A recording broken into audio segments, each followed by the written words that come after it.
Police brutality is good for business, ladies and gentlemen, and that's why it's not going away. In the wake of the countless murders of unarmed African American men, it's been a problem now. Police brutality in the black community has gone on for really ever since black people got here with the slave patrols and the creation of police or so-called patrols to police black people. And these slave patrols existed to protect property because that's what police officers do. They're not here to protect and serve you. And that's actually a Supreme Court ruling. And if you don't believe me, look it up. The Supreme Court ruled that the police have no obligation to protect and serve the public. They are to protect and serve the state and to protect and serve the rich. They don't give a fuck about the public. That's not their job. They exist to protect and serve the public. It's not to say there aren't some cops out there who maybe have some interests in the public and public safety and all this other nonsense which the government and police officers put out there. But again, that is not their job. Their job is not to protect and serve the public, and they have no obligation to do so according to the law. They are here to protect and serve the state and to protect property. So the slave patrols that used to exist a long time ago, they were created to protect the slave master's property.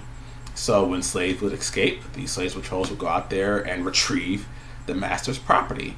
If there be different blacks, runaway blacks running throughout the South, those slave patrols will stop those blacks, ask them for their papers, stop and frisk, prove that you're not someone else's property. And 9 times out of 10, they would just take the person back to a slave master, even if the person was free or not, because there's money in it. And they got a lot of money from the slave masters to protect their property. So these slave patrols eventually morphed into the modern day police, who exists to protect and serve the state. And the state is controlled by the modern day slave masters, the businessmen, the white wealthy businessmen who control the politics, control the media, control the culture, control the judges, control the banks, control every single facet of American society. And they want to control their slave holding. They want to control their slaves because black people still are the modern day slaves in this country. We're wage slaves, we're debt slaves, we're legal slaves, we're actually in prison making billions of dollars for these white wealthy businessmen. CCA of America, all these different private prison corporations, telecom companies that charge prisoners like $2 a minute just to make a phone call from prison. It's a business, and black bodies have always been commodities under capitalism. So the issue of police brutality is really one of economics. And again, as I've discussed, if you look at the slave patrols, that was about economics because black people were dehumanized and were considered to be property. In order to justify their dehumanization, a system of racism and white supremacy was invented to promote that, hey, white people, these people are inferior to you. They're inferior, naturally inferior. Of course, it's never explained that, we were inventing this system so we could justify enslaving them and dehumanizing them and treating them as chattel property. But that wasn't explained to white folks. So they just, they ate it up. They're like, okay, they're inferior, I'm superior. But it really wasn't that white folks were superior. They were just given a artificial sense of superiority in order to justify the white slave masters' domination over the black slaves.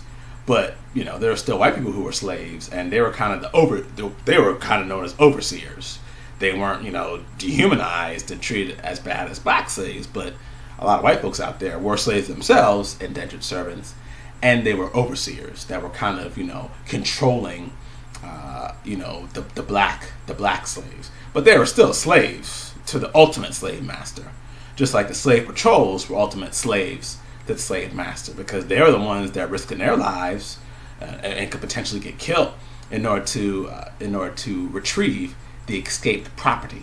But these slave patrols existed to protect the white slave master's property, just the way many cops exist to protect the modern day white slave master, which is the wealthy white businessman, the Koch brothers, Bill Gates, all these other hidden figures that finance the government, finance the politicians, and manipulate elections in their favor. So when we talk about the issue of police brutality, it's an economic problem. It is one which is directly rooted in capitalism.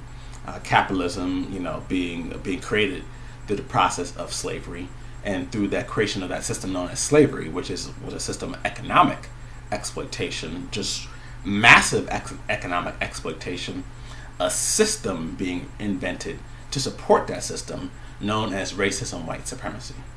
So considering that, police brutality has always been an issue of economics, police brutality is good for business. It's great for business. When you look at the issue of police brutality, it is one that is rooted in capitalism. So capitalism is not going to eliminate the very problem that it created. It's not going to eliminate it.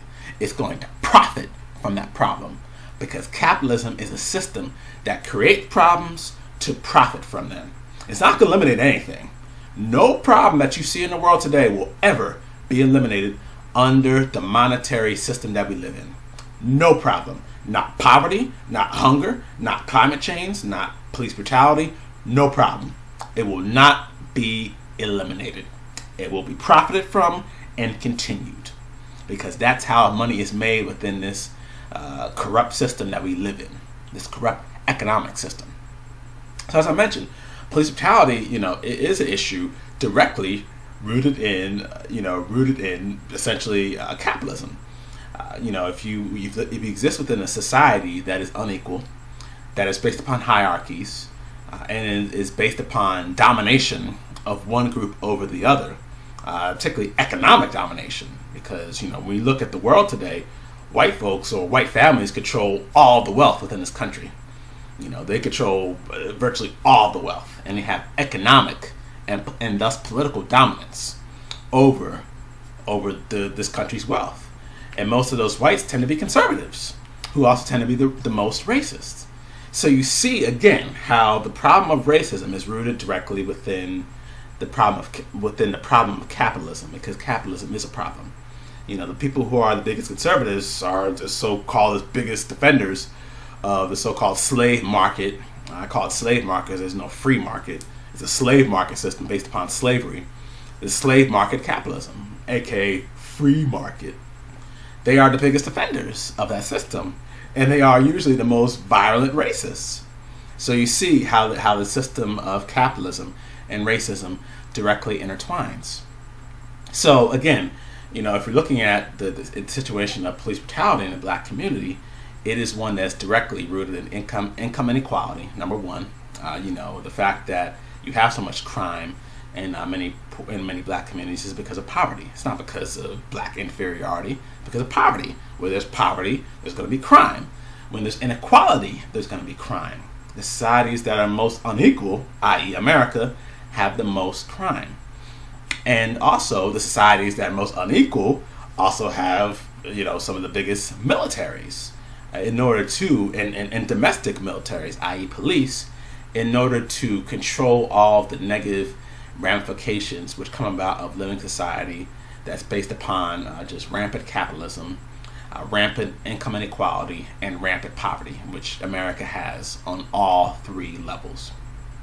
So when you have a system that is based upon these different factors, you're going to have police brutality.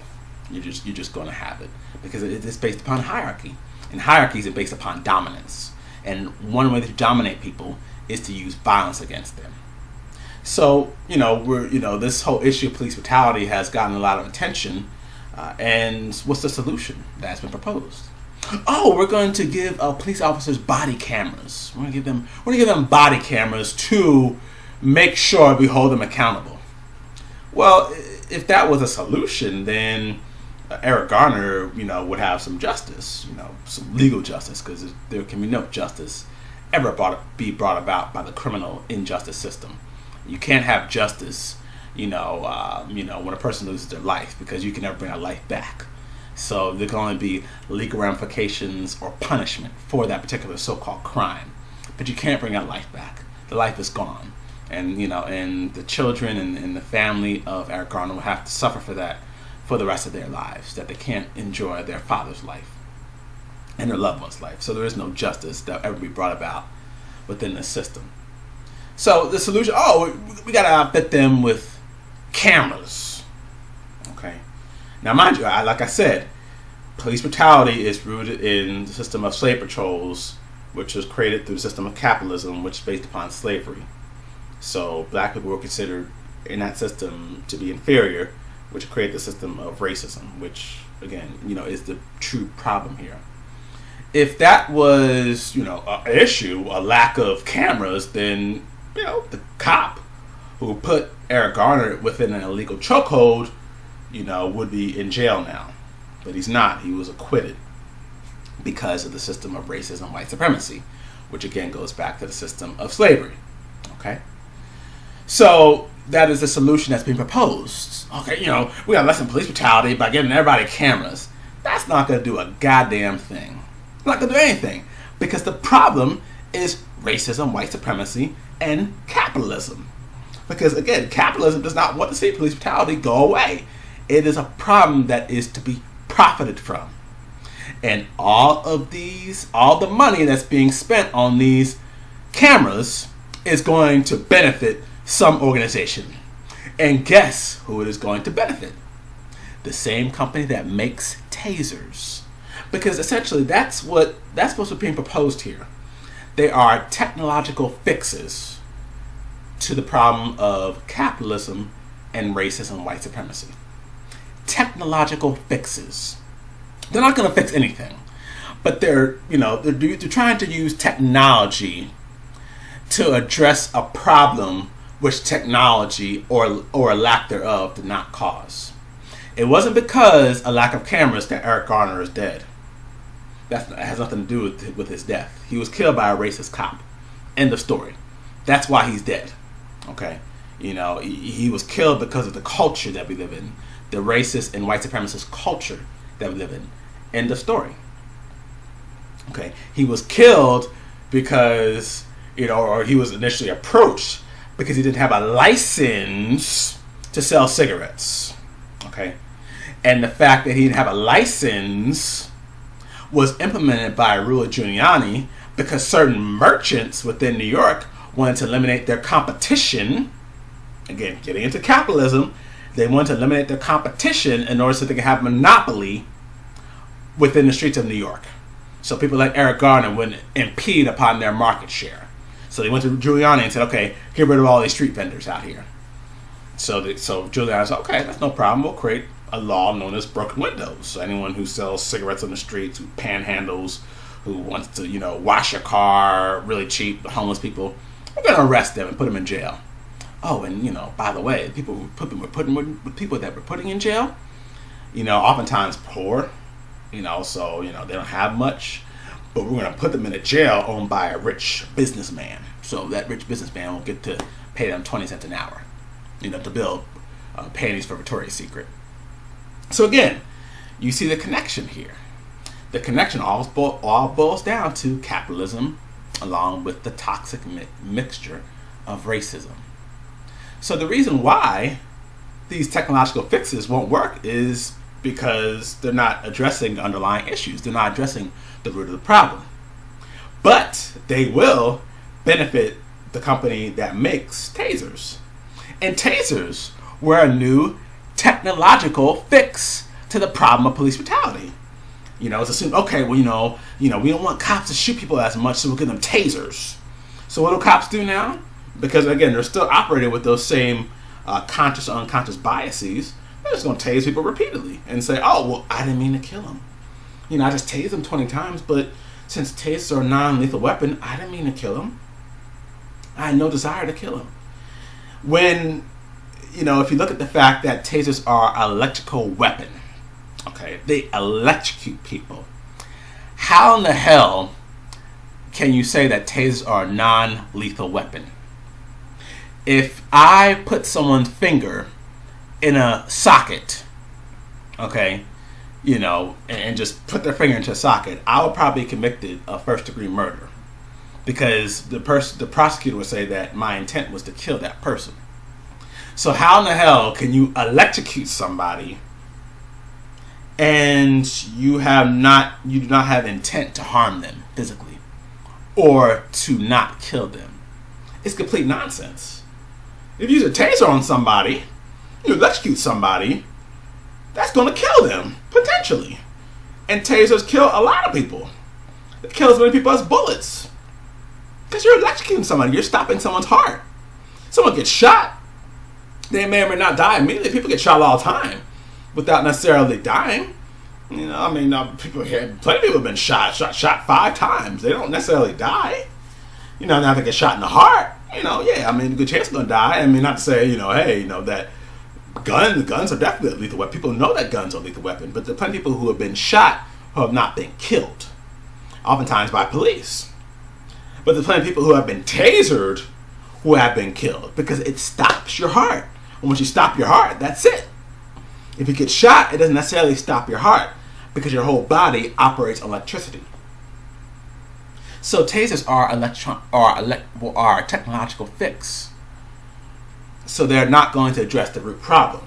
The root problem being capitalism and racism. They're not going to address that. Just like body cameras are not going to address the root problem at all. But what they will do is allow the system to profit from the problem and not address it. So that's all that's going on here. So I'm here to tell you, ladies and gentlemen, police brutality is not going away no time soon, particularly against black folks. It's not going away. They're going to give cops all these body cameras. When the cops kill unarmed black men, they're going to erase the footage or just throw the body camera on the ground, just like they do with people who have cell phone cameras. The cops will, oh, you're filming me? Okay, give me the camera. Throw it on the ground. They're not. They're going to get off. They're going to eliminate all incriminating evidence. Okay? And these technological fixes will enrich a few wealthy white businessmen. That's all that's going to happen. Police brutality problem's not going to go away. And that's the nature of our economic system. Don't fix anything, just profit from it.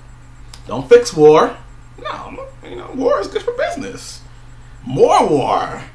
More bombings, more chemical weapons, more nuclear weapons, more defense spending, more war, more genocide. Good for business. Don't eliminate police brutality. Give them more weapons, more tasers, more batons, more tear gas, more tanks. It's good for business. Oh, and give them a few body cameras, to get the illusion that we're trying to fight the problem. When, every body camera equals profit in my pocket. And, and when the cop destroys that body camera, in order to get off from, in order to get up from that crime he committed, by beating that unarmed woman or killing that unarmed black boy, I'm going to make some more money because the government's have to place more orders for my cameras as a result of the cops destroying them, which they will do because, the cops are not going to incriminate themselves. If they do something bad, they're just going to throw the camera on the ground, which equals more profit for that businessman. So you see, ladies and gentlemen, nothing's ever going to ever be fixed under the system. Nothing. Nothing is ever be solved. I don't care about how many people protest, how many people boycotts are great, but how many people protest and have all these meetings and discussions, there will not be any solutions for these very pertinent problems that we have. It's sad, but it's not going to happen. But the problems will be profited from. And you better believe the person who's going to profit from them problems is going to be that wealthy white businessman who controls the government, who sends police out to terrorize blacks on the war on drugs, to put blacks in their private prisons, so they get cheap labor, and get all these government contracts, to build all these private prisons to fight the so-called war on drugs. You see how it doesn't go away, and it's sad. But I'll say this: if we are to fix the problem of police brutality, capitalism must go. Along with that, government must go. All hierarchies must go. You can't have one group of individuals with all the power, and thus the ability to dictate all the rules and laws, and to have police, enforce those laws. That's not sustainable. It's not sustainable. But I'm here to tell you the militarization of the police will continue. Police brutality will continue. And the reason why the militarization of police will continue is because, the system is about to collapse. So they, the social elites want to enforce their dominance. And that's why they're giving cops all these military weapons. Because, as climate change continues to happen, as the government, goes into more foreign lands to wage more imperial wars, as income inequality continues to rise, as poverty continues to rise, police brutality continues to go unimpeded, people are gonna be mad. As technology continues to make sure more people are unemployed, and the system just continues to just get more and more corrupt, people are gonna get mad. So how do you control all that? How do you keep the masses in check, particularly the black masses? You use violence. You use military weapons. And of course, the military contractors love that. It's great. It's great for their business model. More military weapons that the cops have, more profits that they make. Period. So, sadly, nothing's going to ever happen. But in my opinion, the solution is to eliminate capitalism, create a resource-based economy in which we're sharing all the world's resources, and there is no, competition and private property, and there is no property, and bodies aren't commodities. Everything is shared. So capitalism must be eliminated. Government must be eliminated. But government can't be eliminated until you first eliminate capitalism, because government is the armed force of capitalism. So that's the first thing that has to go. Is this infinite growth system, which again will extinguish every single life form upon this planet, every single human being upon this planet, black, white, brown, red, it doesn't matter. It will extinguish everything. Either we extinguish it or it will extinguish us. So those are just my assessment of the situation. Hope you like this video. Please share with others. Thank you again for checking me out, and you all enjoy the rest of your day. Peace.